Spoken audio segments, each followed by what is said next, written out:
bisa menggugup.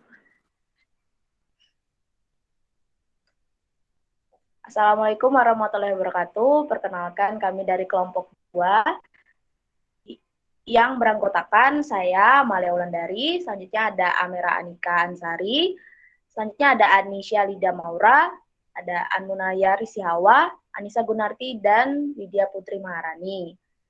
Pada kesempatan kali ini, kelompok kami akan membahas serta mempresentasikan survei kegagalan pada masa Orde Baru, yakni di tahun 1968 sampai 1998. Adapun deskripsi kegiatan yang kelompok kami lakukan. Yang pertama yaitu pembuatan indikator. Kami membuat indikator setiap bidang untuk kuesioner. Yang kedua yaitu survei. Kami melakukan survei dalam bentuk kuesioner ke 10 responden mengenai kegagalan Orde Baru. Adapun bidang yang dibahas, yang pertama adalah stabilitas nasional, yang kedua perekonomian, yang ketiga pendidikan, yang keempat swasembada pangan, dan yang terakhir yaitu pembangunan demokrasi. Selanjutnya, untuk nilai indikator, kami menggunakan skala Likert. Poin 1 untuk sangat tidak setuju, 2 untuk tidak setuju, 3 untuk netral, 4 untuk setuju, dan 5 untuk sangat setuju. Hasil penelitian. Data responden. Di sini mempunyai dua generasi. Yang pertama, warga negara yang pernah merasakan hidup pada masa Orde Baru pada tahun 1968 hingga 1998. Yang kedua yaitu warga negara yang tidak pernah merasakan hidup pada masa Orde Baru, yaitu pada tahun 1968 sampai 1998.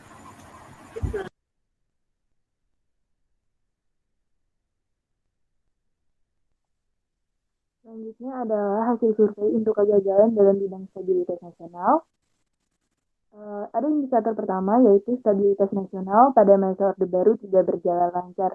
Pada survei ini kami dapatkan bahwa untuk sangat tidak setuju ada 10%, tidak setuju atau yang digambarkan pada warna oranye tidak setuju 10%, untuk netral 20%, yang setuju ada 10% dari responden, dan yang sangat setuju atau sisanya sekitar 50% itu sangat setuju.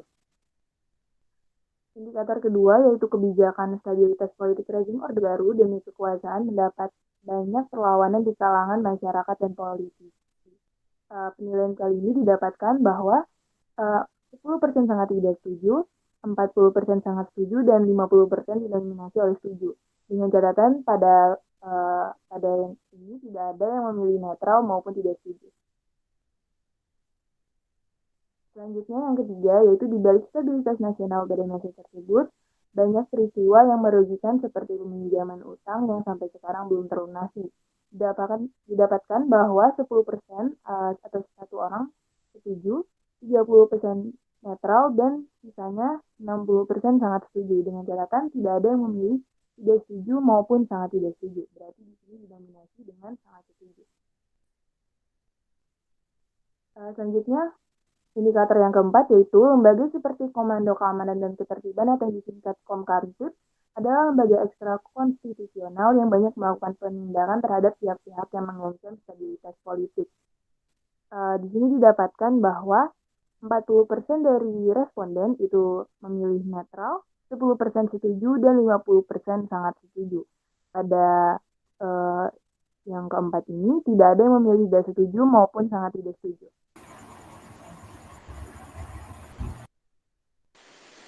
Indikator selanjutnya, pembangunan hanya terpusat di ibu kota sehingga terjadi kesenjangan yang cukup besar di antara masyarakat kota dengan di desa. Berdasarkan hasil responden, 10% netral, 30% setuju, dan 60% sangat setuju, dengan catatan tidak ada yang memilih tidak setuju maupun sangat tidak setuju. Yang kedua yaitu kegagalan dalam bidang perekonomian. Faktor utang luar negeri yang membengkak jadi salah satu penyebab perekonomian Indonesia mendapat tekanan berat. Dengan penilaian 10% tidak setuju, 10% setuju, serta 80% sangat setuju. dengan catatan tidak ada yang memilih tidak setuju maupun sangat tidak setuju. Yang kedua yaitu karena adanya krisis moneter. Pertumbuhan ekonomi Indonesia minus selama 6 bulan di tahun 1997, saking parahnya pemerintah sampai harus meminta bantuan dana moneter internasional pada Oktober tahun 1997. Dengan penilaian 10% netral, 20% setuju, serta 70% sangat setuju. Dengan catatan tidak ada yang memilih tidak setuju maupun sangat tidak setuju. Yang ketiga yaitu krisis keuangan merupakan faktor terpenting yang menjadi sebab rezim Orde Baru mengalami keruntuhan. Dengan penilaian 20% netral, 20% setuju, serta 50% sangat setuju. Dengan catatan tidak ada yang memilih tidak setuju maupun sangat tidak setuju.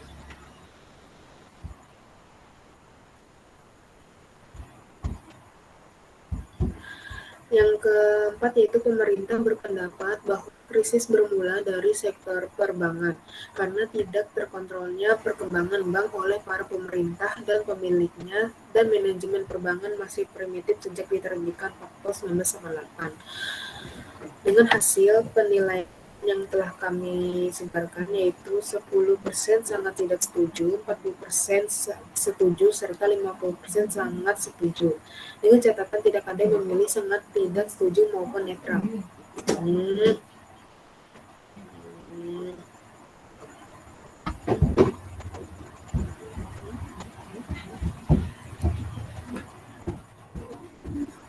Yang kelima yaitu pembangunan Indonesia banyak bergantung pada bantuan luar negeri menyebabkan kemandirian perekonomian Indonesia melemah. Perekonomian menjadi hancur ketika badai krisis melanda tahun 1997. Penilaiannya yaitu 20% setuju, 20% netral, serta 60% sangat setuju. Dengan catatan tidak ada yang memilih tidak setuju maupun sangat tidak setuju.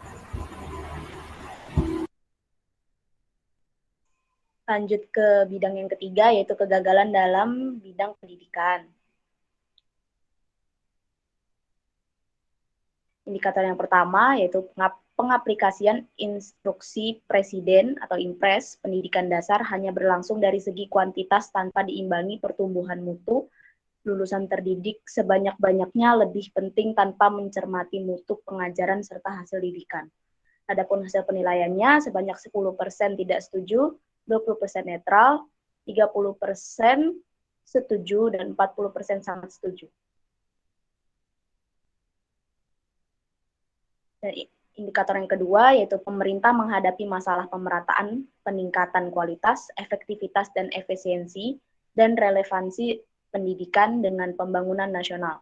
Salah satu upayanya adalah kebijakan pendidikan. Adapun hasil penilaiannya sebanyak 50% sangat setuju dan 50% setuju. Dengan catatan tidak ada yang memilih sangat tidak setuju maupun netral. Indikator yang ketiga yaitu pemerintah Orde Baru menggiring politik pendidikannya kepada sistem sentralistik. Adapun hasil penilaiannya sebanyak 10% tidak setuju, 20% netral, 30% setuju, dan 40% sangat setuju. Dengan catatan tidak ada yang sangat tidak setuju untuk pernyataan ini. Indikator yang keempat yaitu anggaran belanja pemerintah yang dialokasikan dalam sektor pendidikan sangat minim, hanya 10%. Adapun hasil penilaiannya yaitu 10% sangat tidak setuju, 30% netral, 20% setuju, dan 40% sangat setuju.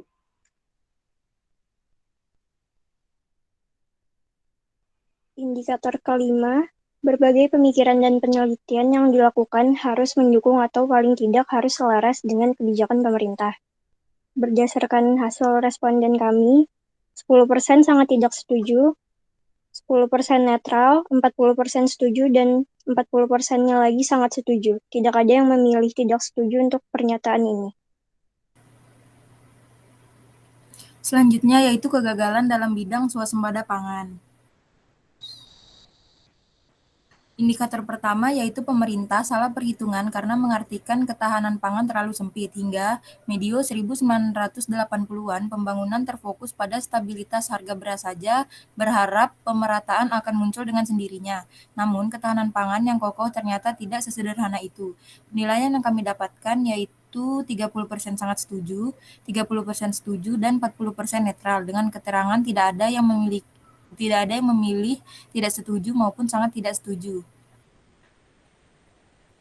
Indikator selanjutnya yaitu revolusi hijau membuat Indonesia mencapai swasembada pangan dan mengatasi masalah kemiskinan, dengan penilaian yang kami dapatkan yaitu 50% sangat setuju, 40% setuju, dan 10% netral, dengan keterangan tidak ada yang memilih tidak setuju maupun sangat tidak setuju. Indikator yang ketiga yaitu swasembada pangan menjadi program pembangunan pertanian yang dinilai tidak strategis. Pasalnya, program tersebut tidak berjalan dengan baik. Penilaian yang kami dapatkan yaitu 40% sangat setuju, 27% setuju, 20% netral, dan 13% tidak setuju. Keterangan yang kami dapatkan tidak ada responden yang sangat tidak setuju dengan pernyataan ini. Rata-rata keseluruhan adalah 3,4 netral. Indikator yang keempat yaitu pembangunan pertanian, terutama produksi beras mendapatkan alokasi dana 30% termasuk irigasi. Prasarana yang diperlukan untuk meningkatkan produksi. Penilaian yang kami dapatkan yaitu 30% sangat setuju, 40% setuju, 20% tidak setuju, dan 10% netral, dengan keterangan tidak ada responden yang sangat tidak setuju dengan pernyataan ini. Indikator selanjutnya, dalam memasuki dekade 1990-an, Indonesia terpaksa kembali mengimpor beras dari negara lain. Padahal pada 1970-an, Indonesia salah satu negara pengimpor beras terbesar di dunia. Berdasarkan indikator tersebut, kami mendapat penilaian 10% netral, 40% setuju, 50% sangat setuju. Dan tidak ada yang memilih tidak setuju maupun sangat tidak setuju. Kemudian kegagalan dalam bidang pembangunan demokrasi. Indikator pertama, pemerintah melarang pendirian partai politik sehingga partai politik yang ada tidak mampu menjadi sarana menampung aspirasi masyarakat. Penilaian responden 10% sangat tidak setuju, 30% netral, 10% setuju, dan 50% sangat setuju. Dengan rata-rata nilai 3,9, tidak ada yang memilih tidak setuju. Indikator kedua, strategi pembangunan adalah merupakan suatu cara untuk mencapai visi dan misi yang merumuskan dalam bentuk strategi sehingga dapat meningkatkan kinerja.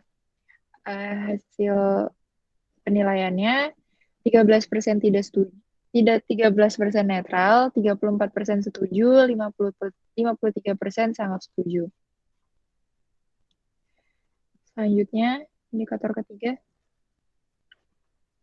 kecenderungan globalisasi dan regionalisasi membawa sekaligus tantangan dan peluang baru bagi proses pembangunan di Indonesia. Penilaian responden 30% sangat setuju, 40% netral, dan 30% lagi setuju. Dan keterangan tidak ada yang memilih tidak setuju maupun sangat.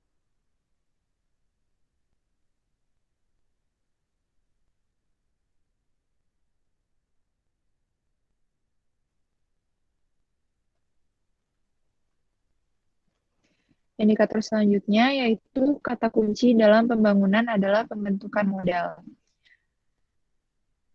Hasil penilaian 10% netral, 50% setuju, dan 40% sangat setuju. Dengan catatan tidak ada yang memilih tidak setuju maupun sangat tidak setuju. Indikator terakhir, makna penting dari pembangunan adalah adanya kemajuan atau perbaikan atau progres, pertumbuhan, dan diversifikasi. Penilaian yang kami dapat 8% netral, 42% setuju, dan 50% sangat setuju. Dan tidak ada yang memilih tidak setuju maupun sangat tidak setuju.